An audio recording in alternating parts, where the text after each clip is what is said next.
In the previous session, Krishna, the master, explained that the mind can become either our friend or our enemy.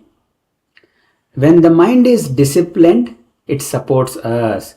When it is undisciplined, it creates unnecessary struggle. Today, the Master Krishna takes the teaching one step further. How do we know that self-mastery is actually working? Not when everything is going well, not when life is comfortable. The real test comes when circumstances change. That is the focus of today's verse. Let us begin with an invocation prayer.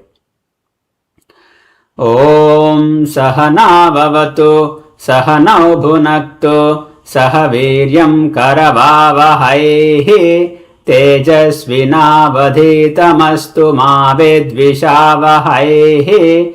Om Shanti Shanti Shanti. Harihi Om Shri Gurubhyo Namaha. Harihi Om. Jitatmanah prashantasya paramatma samahitaha shitoshna sukha dukkheshu tatha manapamanayoho.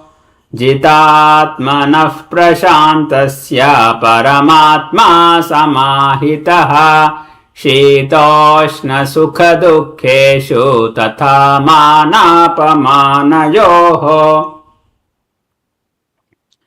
Krishna, the master, says, for one who has gained mastery over the mind becomes peaceful.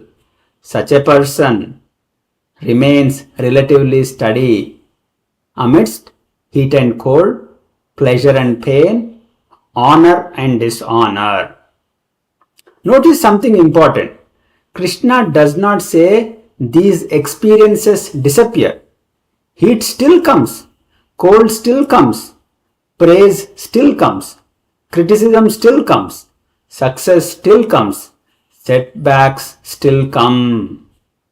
The change is not first in the world, the change is in our relationship with the world. Most people believe stability will come when circumstances become stable. Krishna, the master, reverses the idea. He says, inner stability is not the result of a stable world. A steady mind allows us to function even in unstable world. So the key insight, the test of self-mastery is not comfort. It is steadiness during change. A disciplined mind supports us during change rather than amplifying it. That is one sign of spiritual maturity.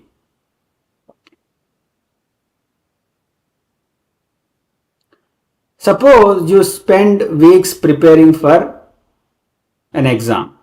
You feel confident. Then suddenly the exam or the interview gets postponed. One mind immediately reacts. This is unfair. What if everything goes wrong? Why is this happening? Another mind notices the disappointment but returns to preparation. The event is the same.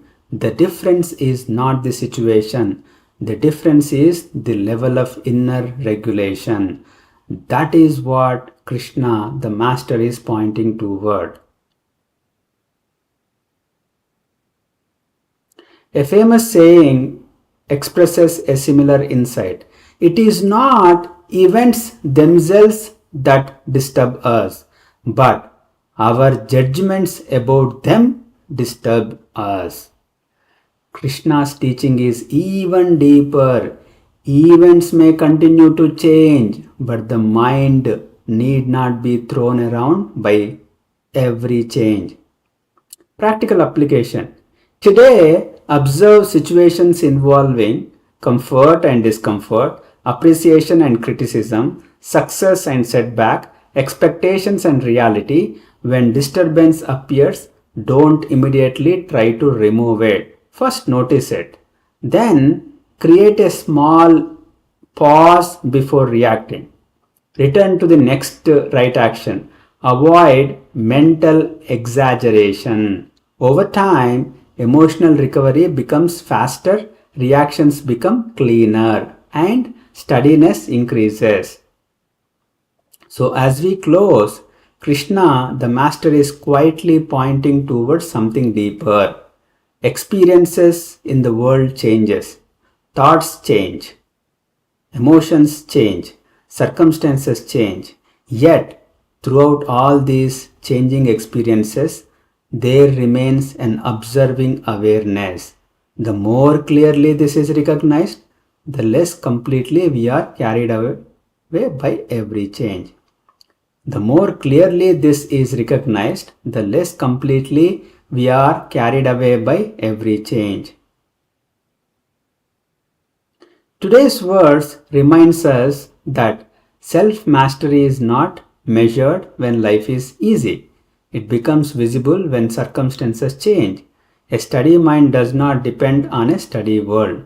Let's continue cultivating that steadiness through right understanding, right effort, and consistent practice.